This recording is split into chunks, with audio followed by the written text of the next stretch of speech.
Hello and welcome back to the conclusion of the matter. We are back here for season 8.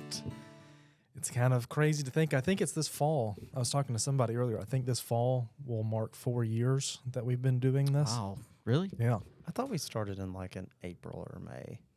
I guess if we did counted the fall season, a full 4 years. Yeah, I'm not sure. Something along those But lines. yeah, this year at some point marks 4 years that we've been doing this. So if you've been listening from the beginning, we're very appreciative and thankful for it. We hope that you've been able to get a lot out of the various things we've talked about and maybe been a little bit entertained along the way too with some different stuff. But we're glad to be back, excited to be back recording and with the guys again. And hopefully we'll have some interesting things to talk about for this season. But Solomon wrote in Ecclesiastes 12:13 and 14, "Let us hear the conclusion of the matter. Fear God and keep his commandments, for this is man's all. For God will bring every work into judgment with every secret thing, whether it be good or evil." And so we always try to look at the scriptures and determine how God would have us to live and simply teach that and do that. Nothing more, nothing less. So I'll hand it over to Ryan, and he'll be leading our discussion today. Thanks, Ren. Yeah. When you sent us the topic, it was, for whatever reason, I must have thought it was something to talk about, because in my head I started singing the song, "Let's give 'em something to talk about," but it's really something to think about. Yeah, just So- don't sing too much. We get a copyright strike. on Exactly. that. Let's give them something to think Yeah, about. okay. Change All the right, words. yeah. I'm sure that Do you that's even know what perfectly song he's legal. talking Yes, about? I do. Okay. Yeah, but anyway, we could change the chord a little bit so we don't get fully in trouble. But anyway, today we're talking about something to think about. We're going to obviously, there's multiple things we can talk about. I think the core verse that was in the podcast, the lineup was Philippians 4:8. Really, in the context here in Philippians, we did a book report. I think as we were talking before we started, we did a book report. Obviously, those are much shorter. We probably hit this. We probably hit it for 5 minutes instead of an elongated version. But in the context here, I kind of see it as, and I know men put their own section headings on stuff, and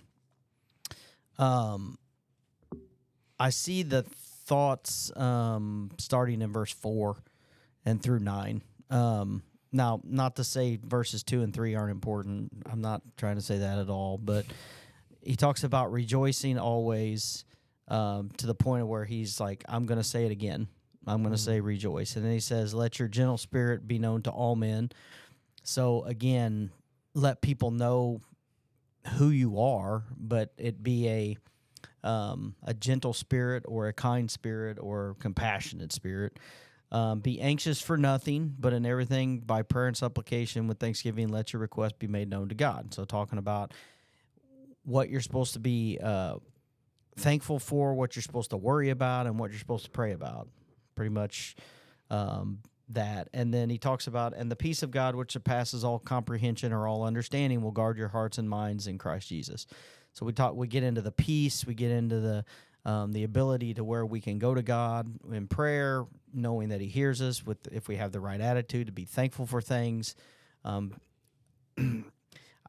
think being rejoiceful doesn't mean you're always going to be happy. It doesn't mean that you're, I think a majority of the time we should look for the good in life. I've done a devotional on the hummingbird and the buzzard. It's like they can both fly over the same terrain, and the buzzard is looking for negative. It's looking for death, decay, and the hummingbird is looking for sweet and life.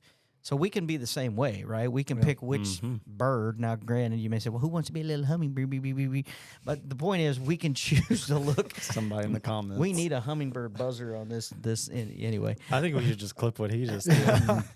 But the point there is, I think people say you got to look for the good, and I think there's a lot to that. We can look for bad if we want to, and I think in this context here, Paul's talking about looking for the good a lot.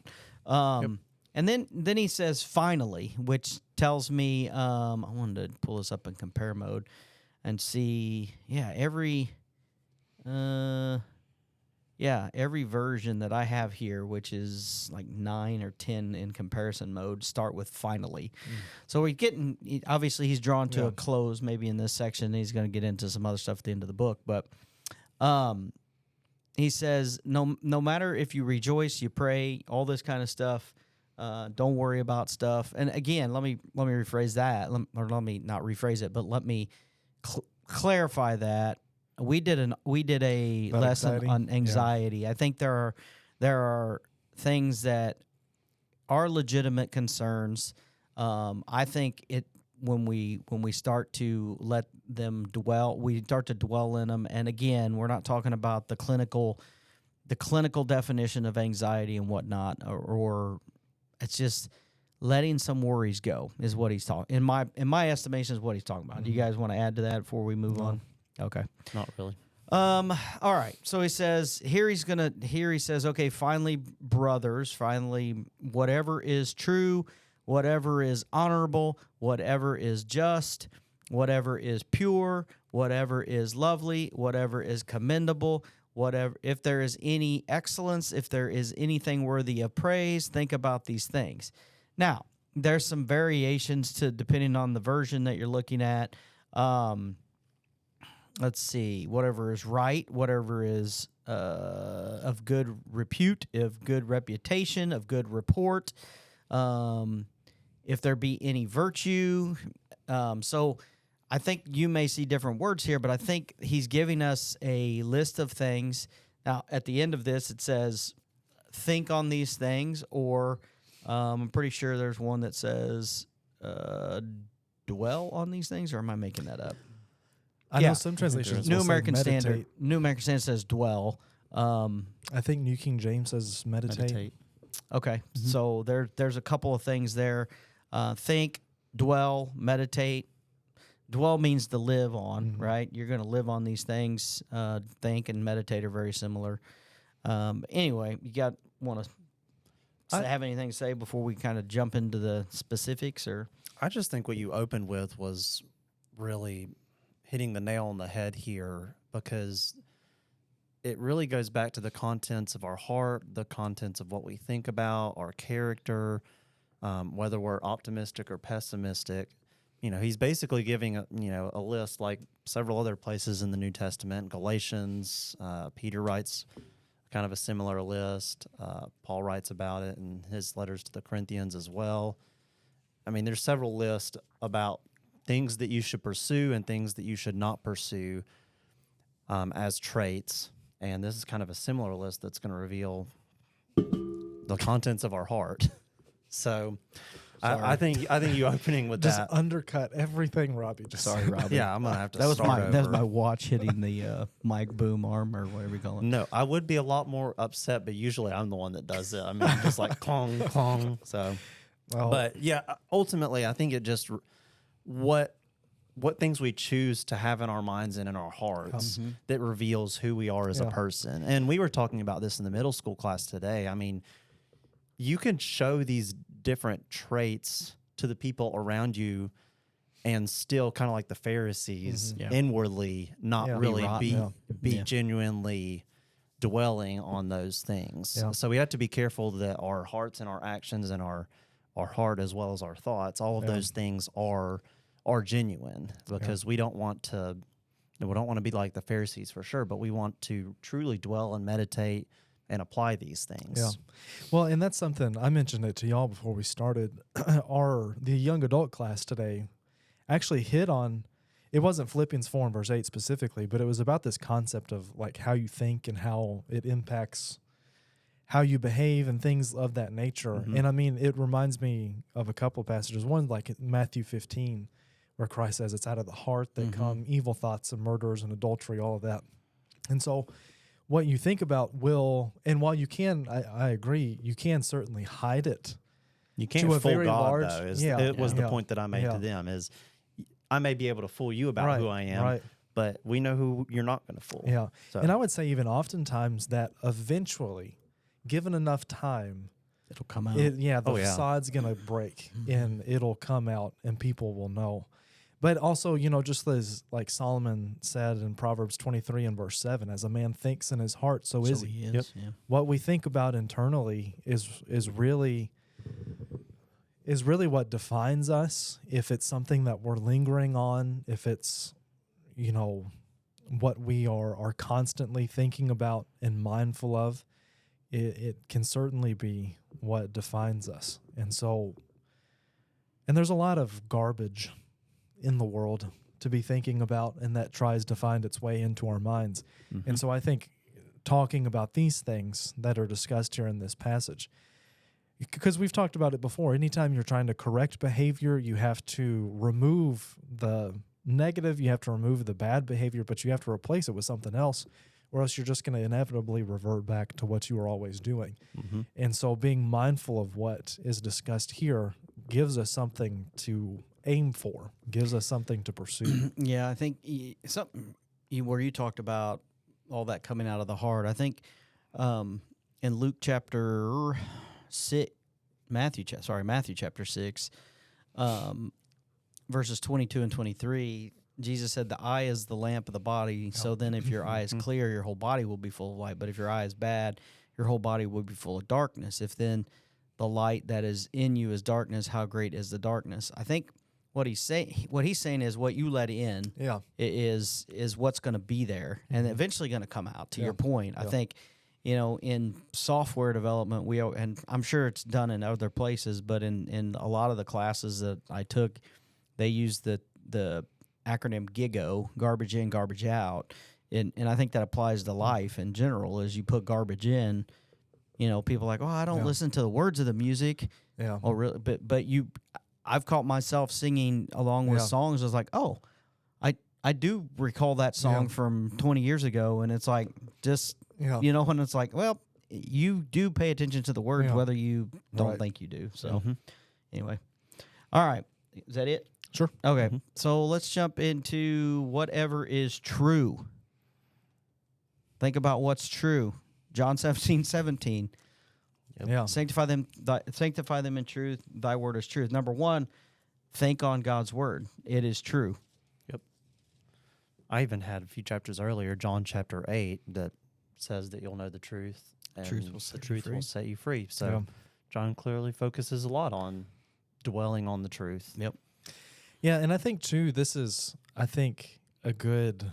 I mean, obviously, what y'all are talking about, I believe, is most likely the primary intention behind what Paul is saying here, of thinking about the truth of God and Christ and His Word and things of that nature. But also going back to the point on anxiety, how much of anxiety is caused because we're thinking about something that's unknown or uncertain, the what ifs, what could happen in this situation, or what's going to happen in the present circumstance that we may be in. And so to think on just the things that are certain, and primarily, again, talking about the scriptures and Christ, thinking about those things, and that really lays the foundation for everything else he's going to talk about with the remainder of this. But going back to Proverbs, in Proverbs 23:23, there we read, buy truth and do not sell it, buy wisdom, instruction, and understanding. We should always focus on those things that are true.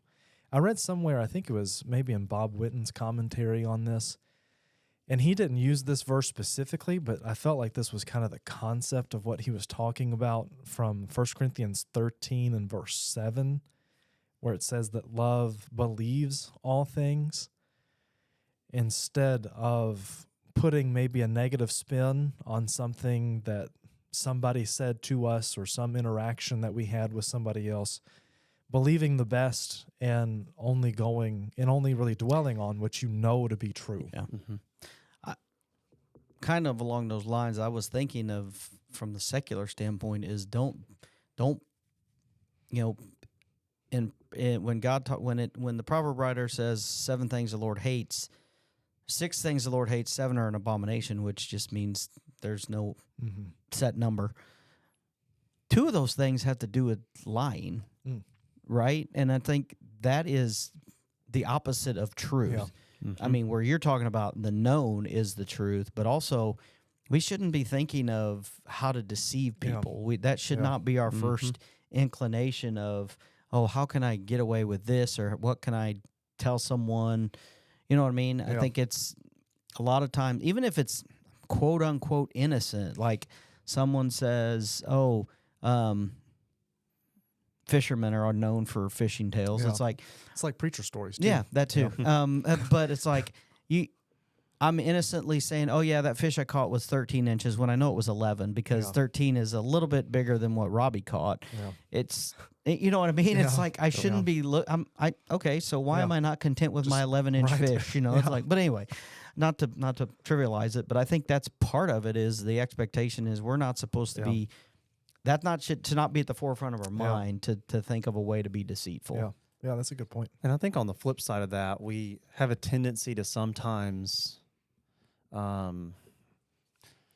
just instead of assuming the best in someone, we kind of let our minds kind of like Yeah. one of you guys was talking about this earlier, start to kind of dwell on like, well, what could happen?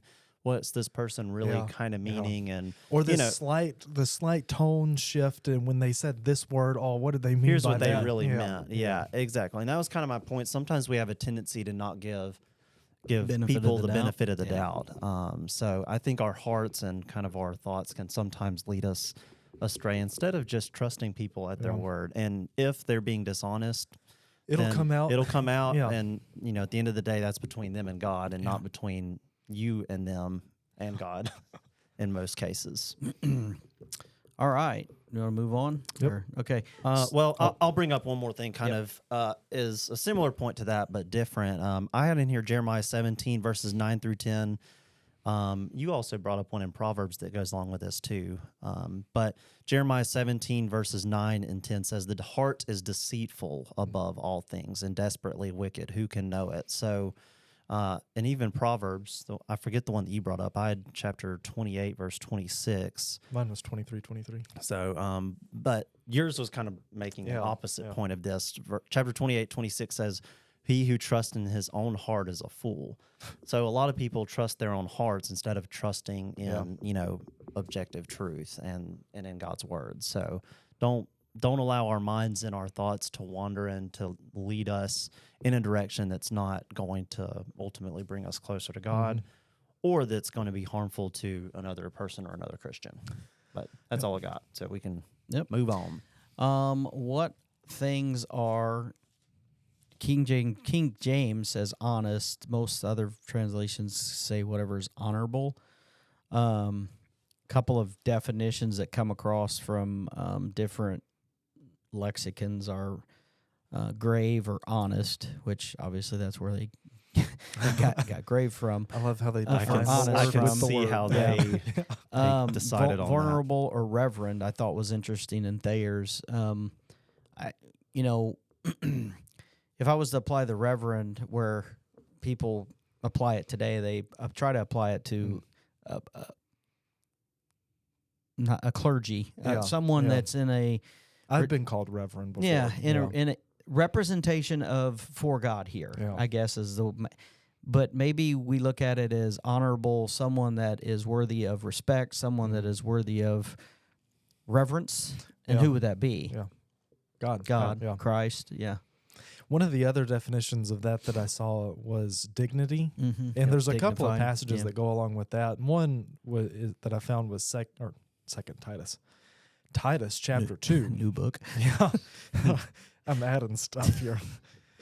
But in Titus 2 and verse 7, show yourself in all respects to be a model of good works, and in your teaching show integrity, dignity, and sound speech that cannot be condemned, so that an opponent may be put to shame, having nothing evil to say about us. So, to me, when I think about honorable, I think about those two words that he uses there, integrity and dignity. Mhm. Which I think goes back to what you were talking about earlier about being honest. Mhm. Like a man of integrity, that always includes being honest Yeah. and being fair, which he talks about just later. But it always includes, in my mind, those kinds of concepts. And I think this can also kind of have a subtle meaning of humility with it too. I think. But I like all the words that you guys use too. I had things that invite reverence and respect. Mhm. And it's not because necessarily because a person's in a position of authority. It's just respect of their character, really. Yeah. I think is what he's getting at. Agreed, because I think if we were to really look at this, we could, and I think you alluded to it earlier with your other lists, and what I think you were, without naming them, you fruit of the Fruit of the Spirit, Spirit. and then the Christian virtues in First Peter. It's like these are things, attributes that we add, or these are attributes we should see, and that's what think of ways how you can be truthful. Think of ways how you can be honorable. Yeah. We've all done some dishonorable things, right? And that's not the goal. The goal is to be honorable, and I think that's I think all of these can have two to one to many variations of where he's going with it. Not only respecting God, but also how can I be respectful to so and so, or how can I be honorable, or integrity. Yeah. Which I think true and honest go together. Right. Yeah. Yep.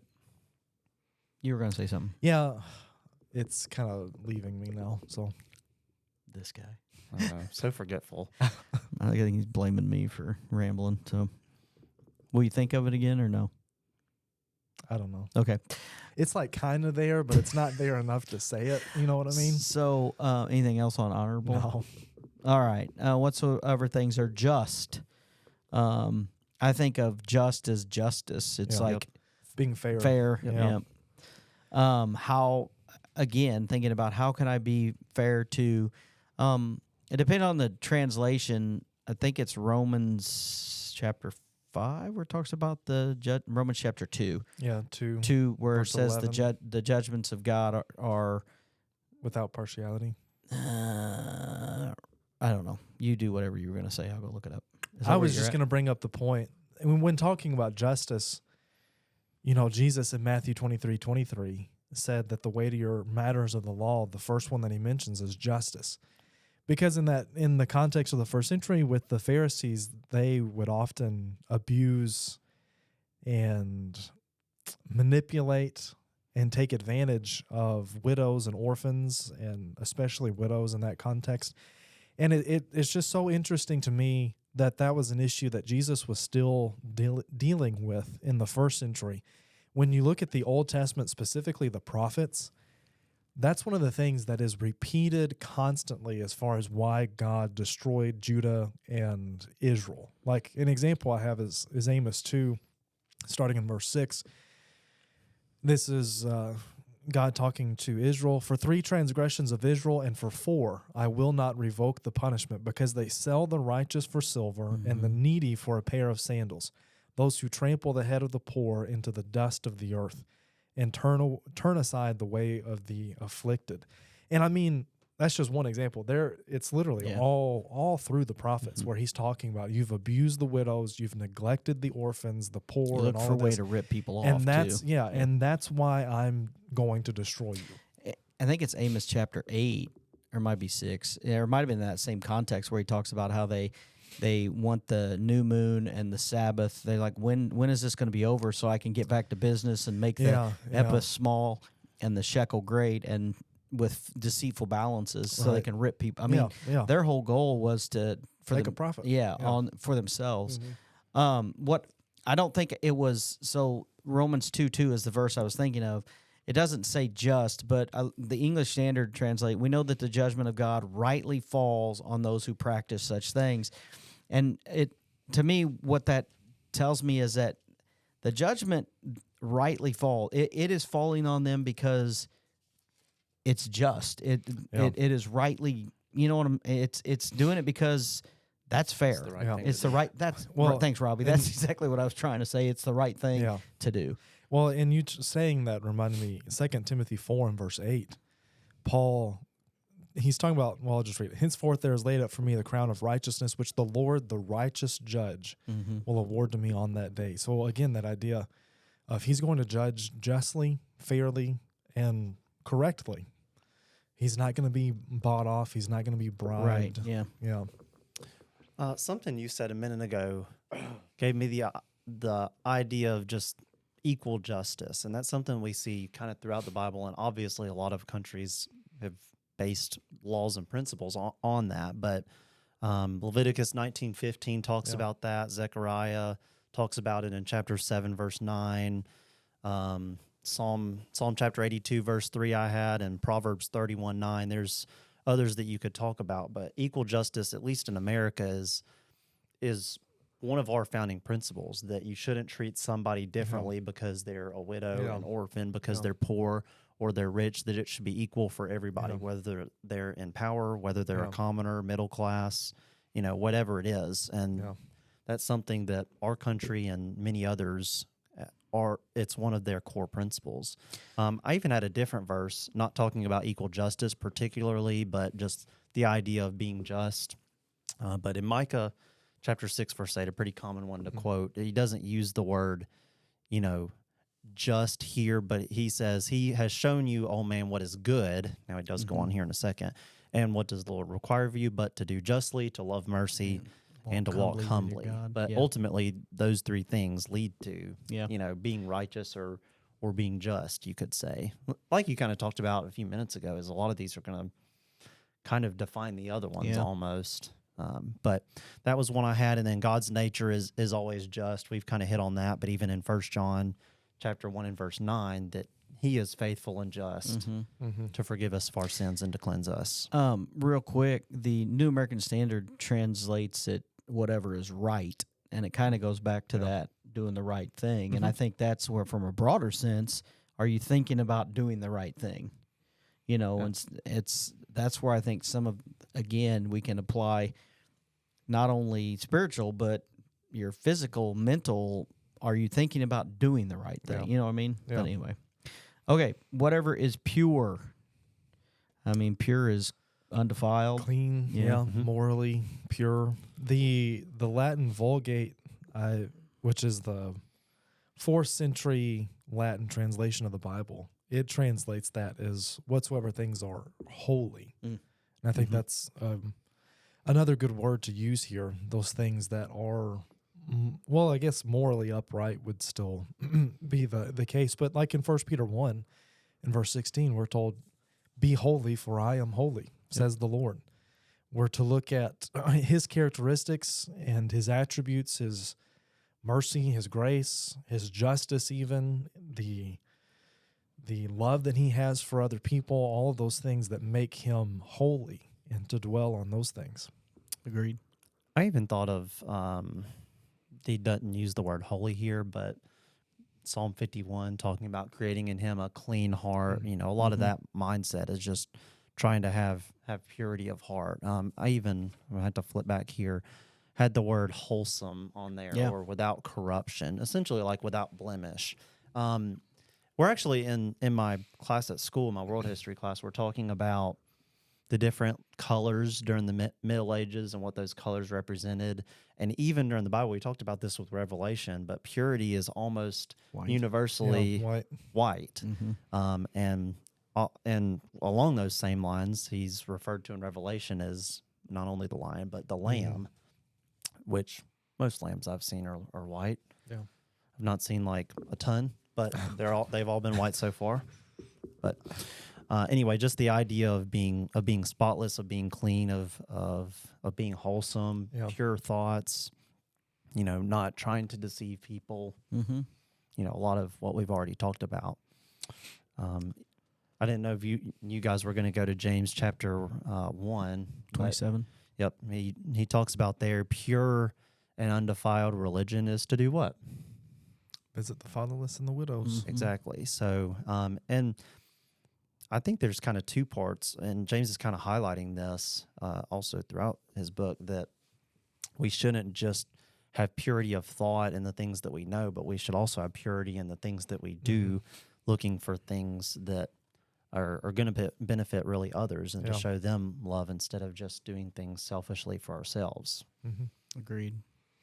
And again, I think, are you thinking pure things? Yeah. I think, not to dumb down all these, but that to me is literally thinking of pure things. It's like, I don't know that, we could definitely say all of these, all of them that we've talked about so far could we say, well, he means think about God? Sure, because God fills all these, but I think there's more to it, and I think that's what we're alluding to. Is it's our daily life should be thinking about whatever is good, whatever is pure, We shouldn't be thinking about unpure things, that kind of stuff. All right. Not something else? Okay. Whatever is lovely. Trying to think if that's everywhere. It looks like everybody has that as lovely. Friendly towards, acceptable. I think, I don't know that we use the term as much today as Like, oh, that's lovely. yeah. I do. Okay, Robbie does. Yeah, we're not British. We're American. Lovely. I was trying to get where to go here. I just had a definition that said toward love that it's pleasing, gracious, and one that I found interesting. I don't know that this is particularly what we're talking about here, but it's promoting peace. Yeah. But when we remember we did a Might be podcast where on the- peace. That was probably a That few might be seasons where ago. the being friendly towards comes from. Yeah, You're presenting the olive branch type of concept or whatever. But Well, and also to go along with that, in the definition of love in 1 Corinthians 13, it talks about how it's patient and kind. It's not arrogant. It's not rude. It's not irritable, resentful. I mean, I would say all of those things. If you're, especially with the idea of friendly, as like you were just mentioning, if you're rude or irritable, most people are not going to think that Wanna you're a be very around- friendly, I don't want to be around you, right? open person.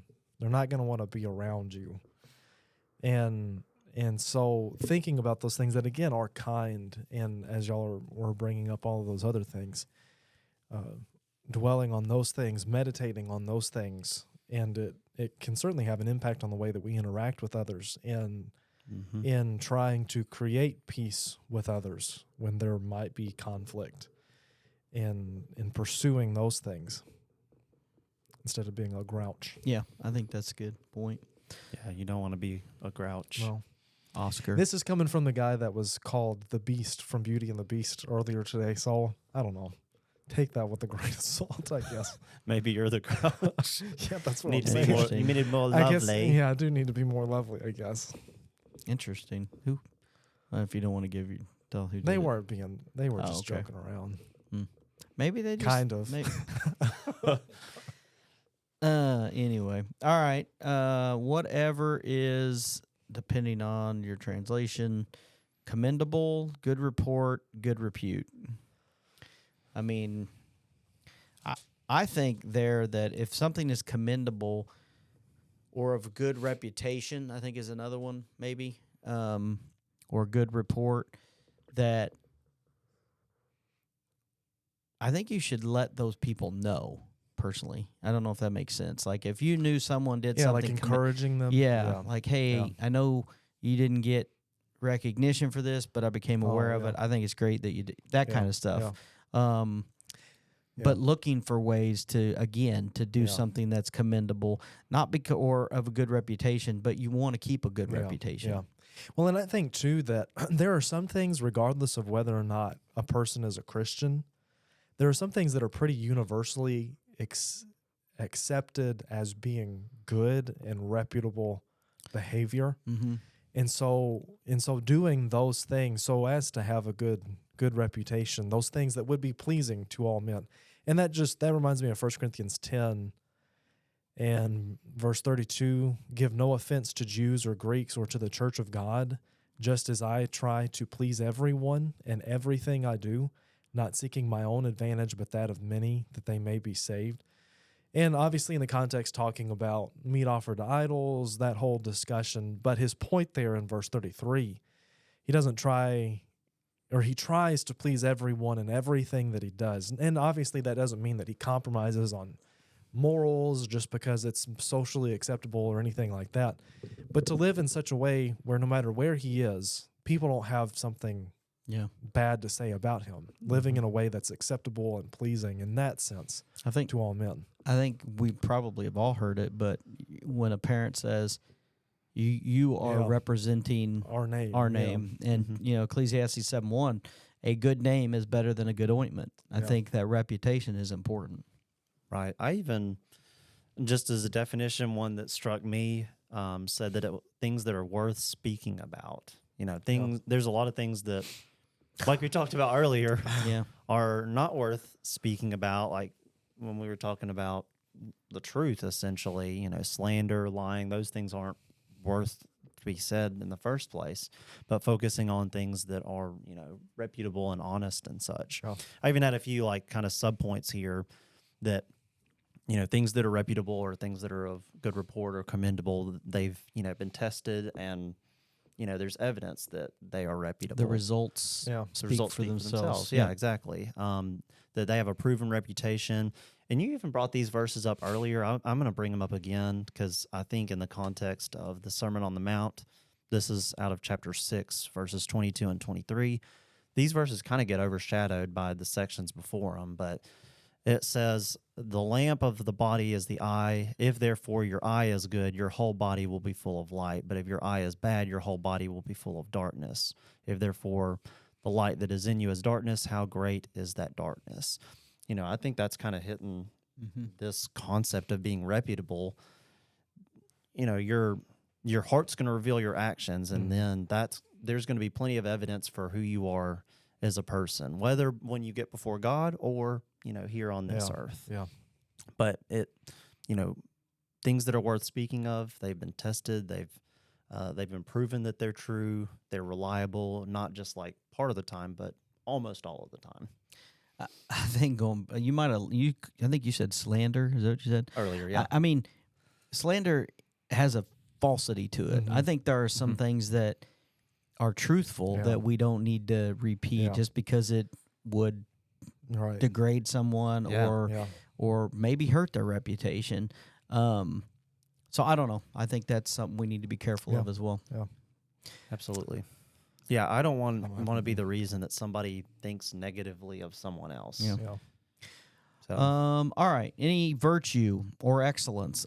Virtue, moral excellence. Again, I think this aligns with the other ones of purity, right, thinking, being morally acceptable. Yeah.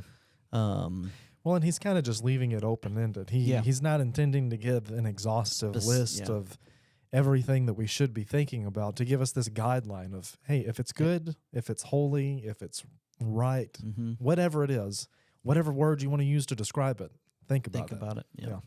It's basically what we talked about, these similar lists, the fruit of the Spirit in Galatians 5. 1 Peter, actually, I think uses the same word in 1 Peter 1.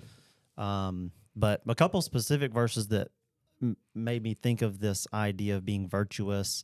I had on here moral excellence and highest purpose. But Proverbs chapter 10 and verse 9, Solomon says, I read verse 10. He who walks with integrity walks securely, but he who perverts his ways will become known. That word integrity was one I thought of. Titus 2 and verse 7 says, in all things showing yourself to be a pattern of good works. Really what we talked about just a second ago with that good report, that it's going to be evident, that it's going to show itself. But again, this principle of being virtuous, moral excellence is reiterated by Peter, by Paul, throughout the New Testament. Like you said, I think, Ren, just a second ago, it's not like he's giving you, these are the only qualities that you need to strive for.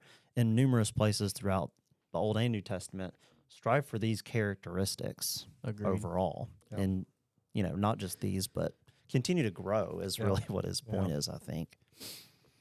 Yeah. I think the last one, if there be any praise, if there is anything worthy of praise, very similar to the other ones, is that, again, things that are honorable that you can God approved. Yeah, God approved, that you can praise someone for doing, or whether it be God, and I don't mean praise like I praise Ren for, hey, you did a good job today. I'm not talking about that. To me is different than praising God.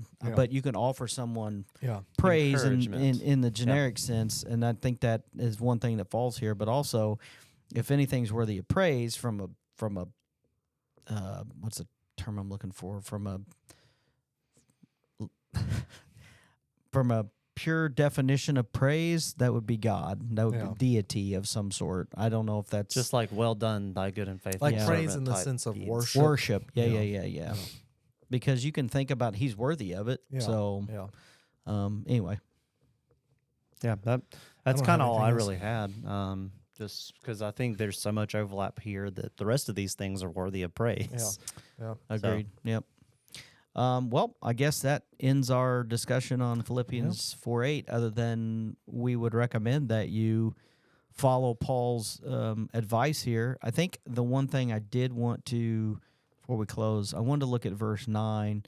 Paul said, "The things you have learned and received and heard in me, practice these things, and the God of peace will be with you." I don't think it's a coincidence that that is right after this list.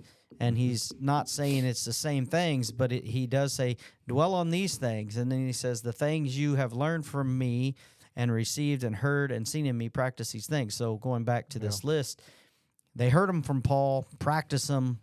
It's not a one and done thing. Well, and just very quickly, I think it's also interesting that kind of what you were just pointing out, both before this and after this, he's talking about peace. Mm-hmm. If we spend our time and our effort focused on these things, I think one of the natural outflows in our personal lives is going to be peace. Be the hummingbird. Yeah. That's right. Be the hummingbird. Yeah.